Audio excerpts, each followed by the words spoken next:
ಒತ್ತೋಡ್ಸಕ್ ತಯಾರಾಗವ್ರೆ ಜನ. ಈ ಸರ್ಕಾರ ಎಷ್ಟು ಬೇಗ ಕಿತ್ತಿಸಬೇಕು ಅಂತ ಕಾಯ್ತಾ ಇದ್ದಾರೆ. ನೀವು 2,000 ರೂಪಾಯಿ ನನ್ನ ತಾಯಂದ್ರೆ ಕೊಡ್ತಾ ಇದೀವಿ, ಉಪ್ಪಕ್ಕಟ್ಟೆ ಬಸ್ ಪಾಸ್ ಕೊಡ್ತಾ ಇದೀವಿ, ಇದೆಲ್ಲ ಇದೆಯಲ್ಲ, ಇದೆಲ್ಲ ಸಂಪೂರ್ಣವಾಗಿ ಧೂಳಿಪಟ ಮಾಡ್ತಾರೆ ನನ್ನ ತಾಯಂದ್ರನ್ನೇ. ಮುಂದಿನ ಚುನಾವಣೆ ನನಗೆ ಗೊತ್ತಿದೆ. ನನಗೆ ನನ್ನ ಆರೋಗ್ಯದ ಪರಿಸ್ಥಿತಿಗಳು ಈ ರೀತಿ ಇದ್ರು. ಕಳೆದ 3 ದಿನಗಳಿಂದ ನಾನು ಮಂಡ್ಯ, ತುಮಕೂರು, ಹಲವಾರು ಭಾಗದ ಹಳ್ಳಿಗಳಿಗೆ ಏನ್ ಭೇಟಿ ಕೊಟ್ಟಿದ್ದೇನೆ, ಆ ಜನರ ಭಾವನೆ ನೋಡ್ತಾ ಇದ್ದೇನೆ. ನಮ್ಮ ಅಧಿಕಾರಿಗಳು ಇಲ್ಲಿ ನಾನು ಬೆಳೆಸಿರ್ತಕ್ಕಂಥ ಈ ಜನರ ಕಣ್ಣಲ್ಲಿ ಒಂದೊಂದು ಹನಿ ನೀರೇನು ಹಾಕಿಸ್ತೀರಿ, ಅದಕ್ಕೆ ತಕ್ಕ ಶಿಕ್ಷೆಯನ್ನ ಅನುಭವಿಸ್ತಕ್ಕಂಥ ಕಾಲ ಆ ಭಗವಂತ ಕೊಡ್ತಾನೆ, ನಾನು ಕೊಡ್ತೀನಿ ಅಂತ ಹೇಳಲ್ಲ.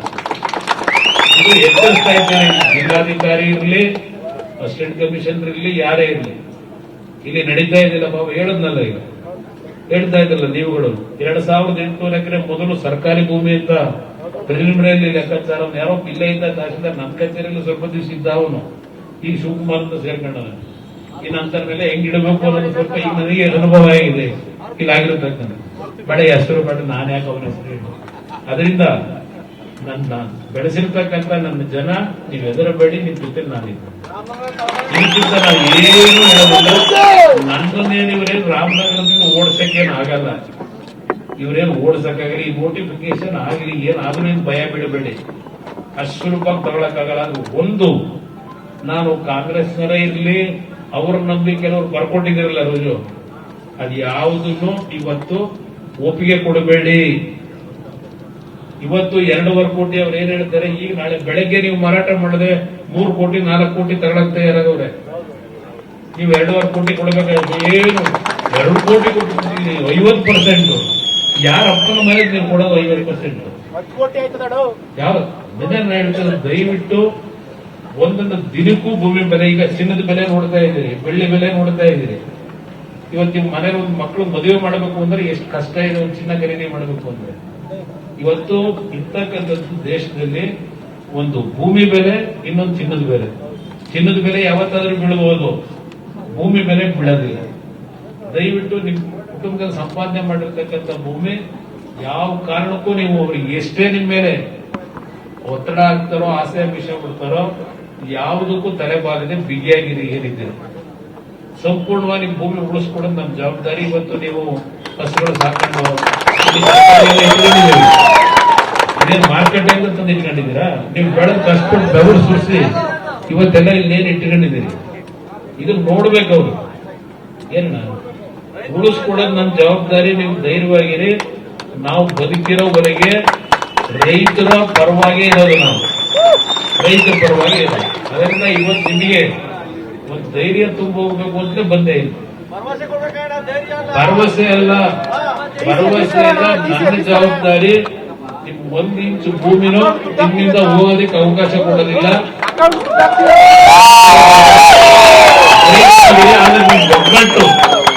ನಿಮ್ ಒಗ್ಗಟ್ಟಲ್ಲಿ ಯಾವುದೇ ಕಾರಣಕ್ಕೂ ಒಡಕು ಬರತ್ಬಾರ್ದು. ನಾನು ಕಾಂಗ್ರೆಸ್ನವ್ರಿಗೂ ಅವ್ರಿಗೂ ಅದನ್ನೇ ಹೇಳ್ತೀನಿ ಬುದ್ಧಿ. ಅವ್ರ ಯಾವ ಝೋನ್ ಇದ್ರು ತಕ್ಷಣದ ಯಾವ ನಮ್ಮ ಕೈಲೇ ಇರ್ತದೆ, ನಾವೇ ಮಾಡೋದು. ಯಾವ ಝೋನು ಅಲ್ಲ. ನೀವು ನೆಮ್ಮದಿಯಿಂದ ಬದುಕಲಿಕ್ಕೆ ನನಗೆ ನಿಮಗೆ ವಿಶ್ವಾಸ, ನಿಮ್ಮ ಮನೆ ಮಗನ ಮೇಲೆ ಇದೆಯೋ ಏನೋ ಗೊತ್ತಿಲ್ಲ. ನನಗೆ ವಿಶ್ವಾಸ ಇದೆ. 2028 ಜನತೆಯ ಸರ್ಕಾರ, ನಿಜವಾದ ರಾಮರಾಜ್ಯ ಅಂತಿದೆ. ರಾಮರಾಜ್ಯ ಬೇಕು ಅಂದ್ರಲ್ಲ, ನಿಜವಾದ ರಾಮರಾಜ್ಯ ಸರ್ಕಾರ ಈ ರಾಜ್ಯದಲ್ಲಿ ತರಬೇಕು ಅಂತಲೇ ಆ ಭಗವಂತ 5ನೇ ಬಾರಿ ನನ್ನ ಉಳಿಸಿ ನಿಮ್ಮ ಜೀವನ ಕಳಿಸಿದವು. ನನಗೆ ನನ್ನ ನ್ಯಾಯ ಸೇರಿದೆ. 2028 ನೀವು ಅಧಿಕಾರಕ್ಕೆ ಬರೋದು ಸದಸ್ಯ, ಮುಖ್ಯಮಂತ್ರಿ ಅವರು ಸದಸ್ಯ, ದಯವಿಟ್ಟು ನಮ್ಮ ಭಾಗದ ರೆಡ್ ಝೋನ್ ತೆಗೆದು ನಮ್ಮ ರೈತರ ಬದುಕು ದಾರಿ ಮಾಡಿಕೊಡ್ಬೇಕು. ಎಲ್ಲ ನಿಮ್ಮ ಆಸೆಗಳೇನಿದೆ, ನಿಮ್ಮ ಆಸೆಗಳು ನೆರವೇರಿಸಿ. ಯಾಕೆಂದ್ರೆ ಒಂದು ಮಾತು ಹೇಳ್ತೀನಿ, ನಾನು ಹೇಳಿದ್ನಲ್ಲ 1973 ಬಂದೆ ಇಲ್ಲಿ. ಅವತ್ತು ನಾನು ಭೂಮಿ ಖರೀದಿ ಮಾಡಿದ್ದು 8,000 ರೂಪಾಯಿ, 9,000 ರೂಪಾಯಿ, 2083. ಇವತ್ತು ಅಲ್ಲಿ ನಾವು ಖರೀದಿ ಮಾಡಬೇಕು ಅಂದ್ರೆ 4 ಕೋಟಿ 5 ಕೋಟಿ. ಅವತ್ತು ನಾನು ಭೂಮಿ ಖರೀದಿ ಮಾಡಿದ್ದು ಆ 44 ಎಕರೆನ ಕೇವಲ 4.5 ಲಕ್ಷಕ್ಕೆ. ಅದಾದ್ಮೇಲೆ ಒಂದು 5 ವರ್ಷಕ್ಕೆ ಇನ್ನೊಂದು ಸಣ್ಣ ಪೀಸ್ ತಗೊಂಡೆ, 3 ಎಕರೆ ಇತ್ತು. ಅದು ಒಂದಕ್ಕೆ 4.5 ಲಕ್ಷ ಕೊಟ್ಟೆ. ಈಗ ನನ್ನ ಮೇಲೆ ದಾಳಿ ನಡೆಸ್ತಾವ್ರಲ್ಲ ಈ ಸರ್ಕಾರದಲ್ಲಿ, SIT ರಚನೆ ಮಾಡಿದ್ದು, ಏನೋ 4 ಎಕರೆ ಒತ್ತುವರಿ ಮಾಡಿದ್ದೀನಿ ಅಂತ ಇದೆ. ಇವತ್ತು ನಾನು ಖರ್ಚು ಮಾಡಿರೋದು ಆ ಜಮೀನು ಉಳಿಸ್ಕೊಳಕ್ಕೆ. ಅದೆಷ್ಟಾಗಿದೆ ಅಂತ ಅನ್ನೋದು ಬೇಡ, ಇದು ಸಾರ್ವಜನಿಕವಾಗಿ ನಮ್ಮ ಪರಿಸ್ಥಿತಿ. ಆ ಜಮೀನು 4.5 ಲಕ್ಷ ಖರೀದಿ ಮಾಡಿ ಇವತ್ತು ಆ ಜಮೀನು ಉಳಿಸ್ಕೊಳ್ಳೋಕೆ ಕೋಟ್ಯಾಂತರ ರೂಪಾಯಿ ಖರ್ಚು ಮಾಡಬೇಕಾದ ಪರಿಸ್ಥಿತಿ ಇದೆ. ಇದು ಭೂಮಿ ಬೆಲೆ ಏನಿದೆ ಅನ್ನೋದನ್ನ ಅರ್ಥ ಮಾಡ್ಕೊಂಡಿದ್ದೇನೆ. ನಿಮಗೆ ಬೀದಿಗೆ ಹೊಟ್ಟೆ ಹೊಡೆಯಲಿಕ್ಕೆ ತಯಾರಾಗಿದೆ, ನಿಮ್ಮನ್ನ ಹಾಳು ಮಾಡ್ಲಿಕ್ಕೆ ತಯಾರಾಗಿಲ್ಲ. ಇದ್ರ ವ್ಯಾಲ್ಯೂ ಗೊತ್ತು ನನಗೆ, ಮೌಲ್ಯ. ಅದರಿಂದ ಯಾವುದೇ ಕಾರಣಕ್ಕೂ ನಾನು ಕಾಂಗ್ರೆಸ್ನ ಮಹಾನುಭಾವರುಗಳು ಅವರಲ್ಲ. ಈಗ ಏನ್ ಕೆಲವು ಸೇನಾ ಕೊಟ್ಟವರ ಒತ್ತಾಯಕ್ಕೆ ಅವ್ರಿಗೂ ಬುದ್ಧಿ ಹೇಳ್ತೀನಿ, ಮನೆ ಹಾಳು ಮಾಡ್ಕೊಂಡ್ಬಿಡಿ, ಬಿಗಿಯಾಗಿರಿ. ಇದ್ದವರು ನಿಮ್ಮ ತಂಗಿ ಹಿಡ್ಕೊಂಡು ಊರೆಲ್ಲ ಭಿಕ್ಷೆ ಇಡ್ತಾ ಇದ್ದವ್ರೇನೆ ಇವಾಗ ಸೈನ್ ಮಾಡಿಸ್ತಾ ಇರೋದು. ಯಾವ ಕಾರಣಕ್ಕೂ ಅದು ನಮಗೆ 2.5 ಕೋಟಿ ತಗೊಳಕ್ಕೆ ಆ ಜಮೀನ. ಒಂದು ನಿಮಿಷ, ಅವ್ರಿಗೆ ಗೊತ್ತು ನನಗೆ ಯಾರ್ಯಾರು ಟೋಪಿ ಹಾಕೋದ್ರು, ಯಾರ್ಯಾರು ನನ್ನಿಂದ ತಿಂದು ಏನೇನು ಮಾಡ್ಕೊಂಡು ಈಗ ಅಲ್ಲಿ ಕೂತವ್ರೆ ಗೊತ್ತಿದೆ, ಎಲ್ಲ ವಿಷಯ ಗೊತ್ತಿದೆ ನನಗೆ. ಹುಚ್ಚ ಅದು 2.25 ಕೋಟಿಗೆ ಅದನ್ನು ಬರ್ಕೊಡಕ್ಕೆ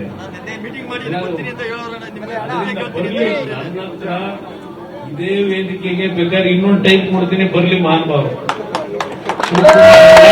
ಶಿವಕುಮಾರ್ ತಮ್ಮನು ಬರ್ಲಿ, ಯಾರ ಬದಲು ಚರ್ಚೆ ಮಾಡಕ್ ಸಿದ್ಧ ಇದೆ. ಚರ್ಚೆ ನಾನೇ ನೋಡ. ನೀವು ಕೊಟ್ಟಿರೋ ಶಕ್ತಿ ನನಗೆ, ನೀವು ಕೊಟ್ಟಿರೋ ಶಕ್ತಿ ಇವತ್ತು ಕೊನೆ ಉಸಿರಿನವರೆಗೂ ಹೋರಾಟದ ಶಕ್ತಿ ಕೊಟ್ಟಿರೋದು. ನಮ್ಮ ಅಪ್ಪನೊಂದು ಭಾಗ ದೇವೇಗೌಡರದು, ಅವ್ರ ಮಗನಾಗಿ ಇವತ್ತು ಈ ಮಟ್ಟಿಗೆ ಧ್ವನಿ ಎತ್ತಬೇಕಾದ್ರೆ ಕುಮಾರಸ್ವಾಮಿ ಏನಾದ್ರು ಮಾತಾಡ್ತಾನೆ ಅಂದ್ರೆ ಅದೇನ್ ಮಾತಾಡ್ತಾರೆ ನೋಡ್ರಪ್ಪ ಅಂತ ಟಿವಿ ಮುಂದೆ ಕೂತ್ಕೊಳ್ತಾರೆ ಅವರೆಲ್ಲ ಕಾಂಗ್ರೆಸ್ ಗೊತ್ತಿಲ್ಲ ನನಗೆ. ಆದ್ರಿಂದ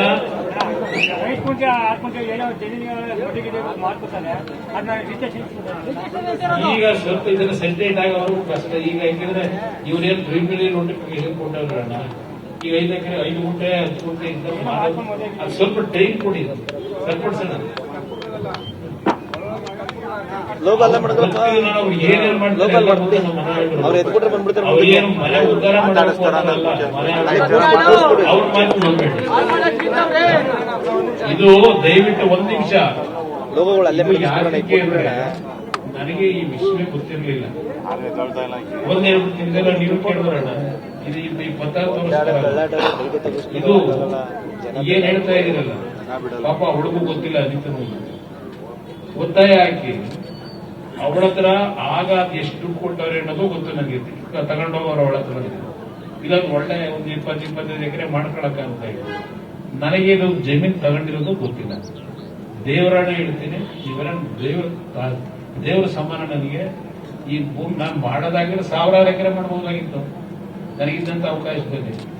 ನಾನು 1 ಇಂಚು ಭೂಮಿ ನಾನು ರಾಜಕೀಯ ಬಜೆಟ್ ಎಲ್ಲೂ ಸಹ ಮಾಡಕ್ ಹೋಗಿದ್ದೆ.